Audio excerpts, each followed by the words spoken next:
Assalamu alaikum, dear students.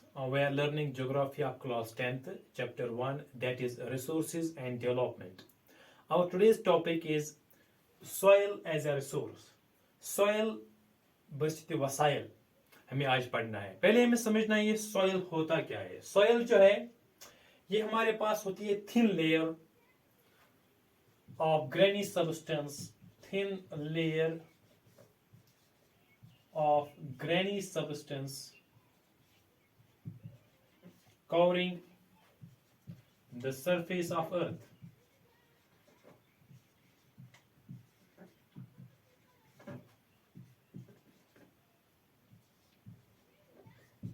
जो हमारे पास soil होती है ये एक दानेदार चीज होती है जो कवर करती है, जो हमारे पास जमीन होती है उसकी सतह को ये कवर करता है, उससे हम कहते हैं इट्स अ सॉइल। फाइन। और it is closely linked to earth, it is closely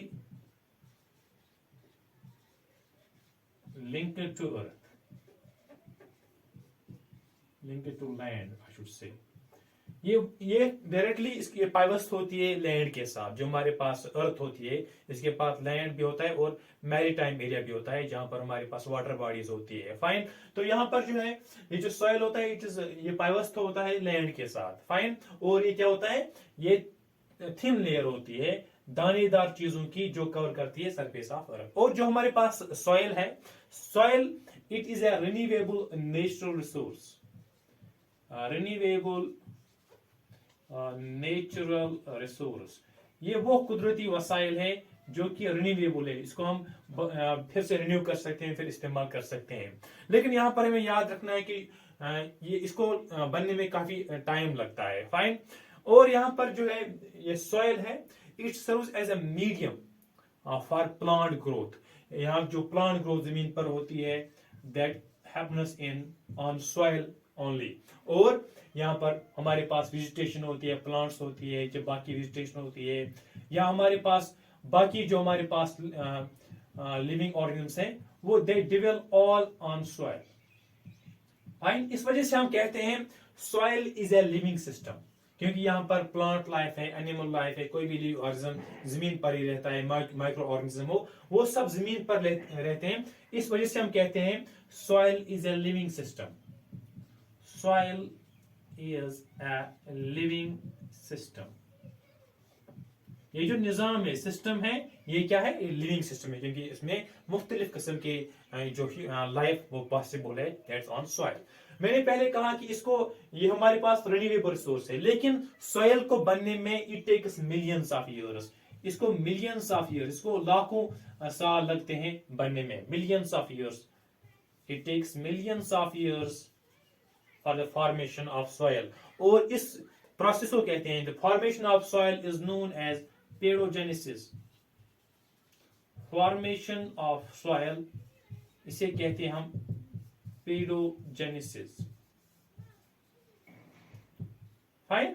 तो इस तरह से हमने समझा कि जो हमारे पास सॉइल है ये काफी अहम है, अहम वसाइल हमारे पास। It's a very vital resource for us, most essential renewable resource for us. Fine. इसके बाद हमें समझना है कि कौन से फैक्टर्स है, किन चीजों पर सॉइल का बनना मुनसर है, factors of soil formation.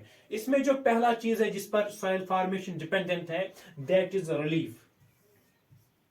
Relief किसे कहते हैं, relief is elevation of a land. जैसे कोई एरिया जो होता है वो प्लेन होता है, कोई माउंटेन्स होता है, कहीं पर प्लेटो होता है, that is the relief of a place. इस पर पहला फैक्टर जिस पर सॉइल की फॉर्मेशन डिपेंडेंट है। Number second is parent rock.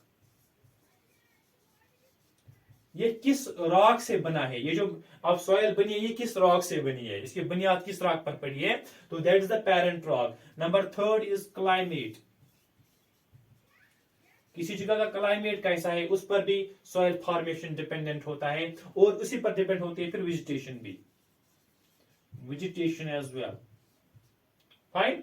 Number four is time, क्योंकि बहुत सारा टाइम लगता है। अब इसकी कौन सी लेवल है, ये पहले स्टार्टिंग में है सॉइल फॉर्मेशन या लास्ट स्टेज में है, उस पर डिपेंड होता है कि वो सॉइल किस तरीके की होगी। और इसके अलावा जो हमारे पास है, जैसे हमारे पास डिफरेंट जो जैसे रनिंग वाटर है, effect of running water, running water का इन्फ्लुएंस होता है, हमारे पास ग्लेशियर्स होते हैं, हमारे पास विंड एक्शन होती है। इन चीजों पर भी हमारे पास सॉयल, जो सॉयल फॉर्मेशन है वो इन पर भी डिपेंडेंट है। जो मूवमेंट ऑफ रनिंग वाटर का इफेक्ट होता है पत्थरों पर, या ग्लेशियर एक्शन जो होती है, या विंड एक्शन जो होती है, इस पर भी हमारी सॉयल फॉर्मेशन डिपेंडेंट है। इसके अलावा जो हमारे पास मुख्तलिफ किस्म के केमिकल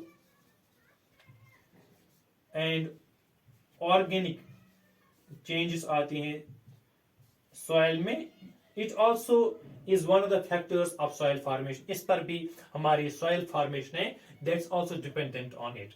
तो ये हमारे पास कुछ फैक्टर्स है जिन पर हमारी सॉइल फॉर्मेशन जो है वो डिपेंडेंट है। फाइन। इसके बाद जो हमें समझना है दैट इज जो हमारे पास है सॉइल प्रोफाइल। सॉइल प्रोफाइल, अब सॉइल जो हमारे पास है वो किस तरह की होती है। फाइन। इसमें जो हमारे पास है we talk about soil profile, हम वर्टिकल डिवीजन करते हैं सॉइल को। जैसे हम कहीं पर बोरवेल खोदते हैं, जो हमारे पास होते हैं जो as a source of water, तो वहां पर हम जब हम खुदाई करते हैं तो हमें मुख्तलिफ लेयर्स सॉइल के दिखाई देते हैं, तो उन्हीं को लेकर हमारे पास है सॉइल प्रोफाइल। सॉइल प्रोफाइल जो होता है इसमें हमारे पास 4 लेयर्स होते हैं, लेकिन इन 4 लेयर्स को समझने से पहले हमें पता होना चाहिए जो हमारे पास सॉइल होती है ये किस तरह की बनती है। ये बनती है from rocks.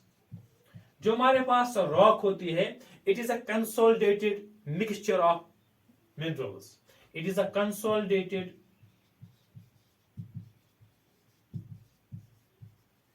Mixture of minerals. ये मिनरल्स का मजमुआ होता है हमारी रॉक, और इसमें एक अमल होती है that's called weathering.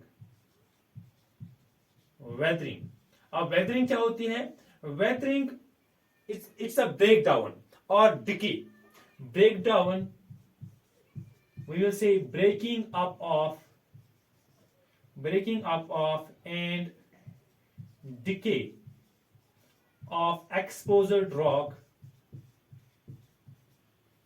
due to number one temperature changes,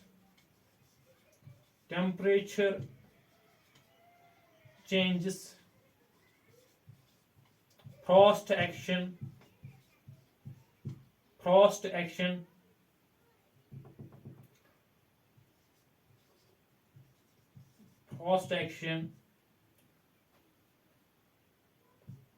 plants, animals and man।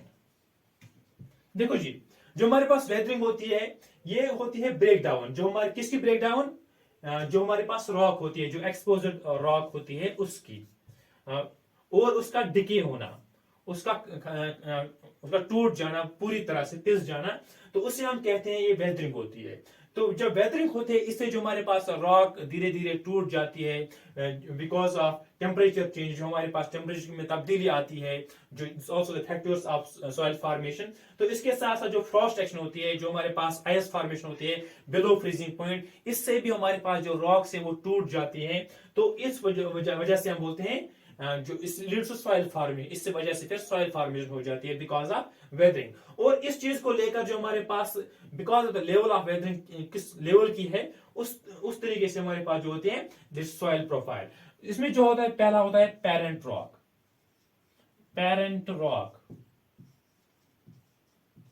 Fine. इसके होता है ऊपर होता है सबस्ट्रेटम, जिसे हम कहते हैं वेदर्ड रॉक। फाइन। इसके ऊपर होता है सब सॉइल, जिसमें हमारे पास होता है सिल्ट, सैंड, क्ले। ये 3 चीज इसमें होती है सब सॉइल में। यहां पर ये वेदर्ड रॉक होते हैं, ये पेरेंट रॉक होती है, ये बुनियादी रॉक होती है, और इसके ऊपर होती है टॉप सॉइल, जिसमें हमारे पास होता है ह्यूमस या वेजिटेशन हमारे पास होती है टॉप सॉइल में। फाइन। तो पहले मैंने कहा ऊपर जो है टॉप सॉइल, इसके नीचे है सब सॉइल, यहां पर वेदर्ड रॉक है, यहां पर पेरेंट रॉक है, जिसे हम बेड रॉक भी कह सकते हैं, बेड रॉक। फाइन, ये हमारा सॉइल प्रोफाइल है। ये वर्टिकल डिवीजन जब हम करते हैं सॉइल का, तो हमारे जैसे हम बोरवेल खोदते हैं तो हमारे पास ये सब चीजें दिखाई देती है। यहाँ पर जो रॉक ज्यादा सबूत होगी, यहाँ पर जो रॉक थोड़ी होगी, इसमें थोड़ी वेदरिंग हुई होगी, यहाँ पर सिल्ट सैंड वगैरह होगा, और यहाँ पर जो हमारे पास है, यहाँ पर ऑर्गेनिक मैटर होता है, ह्यूमस होता है, वेजिटेशन होता है। सो that is the soil profile. इसके बाद जो हमें सीखना है दैट इज द कंपोजिशन। अब हमारे पास जो सॉइल अवेलेबल है, इसकी क्या कंपोजिशन होते हैं। इसमें दो तरह का मटेरियल होता है। One is organic material. Organic material जैसे आपको पता होगा, जिसमें हमारे पास कार्बन कंटेंट होता है। और जब ऑर्गेनिक मटेरियल की बात हम करते हैं तो we specifically talk about humus. Humus होता है dead and decayed organic matter, उसे हम ह्यूमस कहते हैं। So number one is organic matter and number second is inorganic matter, inorganic material और मैटर। इसमें हमारे पास वाटर होता है, मिनरल्स होते हैं। फाइन, तो water, minerals, air, it is the organic matter. और मैंने यहां पर कंपोजिशन की बात की, organic matter and material and inorganic material. So that is the composition of our soil. तो आज हमने क्या समझा इस वीडियो लेक्चर में, हमने समझा सॉइल एज अ रिसोर्स। मैंने कहा सॉइल क्या होता है, thin layer of granny substance covering the surface of earth. फिर मैंने कहा कि इसमें हमारे पास एज ए रिसोर्स इसकी कितनी अहमियत है, ये रिन्यूएबल नेचुरल रिसोर्स है, ये हमारे पास लिविंग सिस्टम का काम करता है, और किन फैक्टर्स पर हमारी सॉइल फॉर्मेशन डिपेंडेंट है, और सॉइल प्रोफाइल क्या होता है, ये कैसे बनता है, वेदरिंग क्या होती है, और सॉइल की कंपोजिशन क्या होती है। That is all in this lecture. Thank you very much.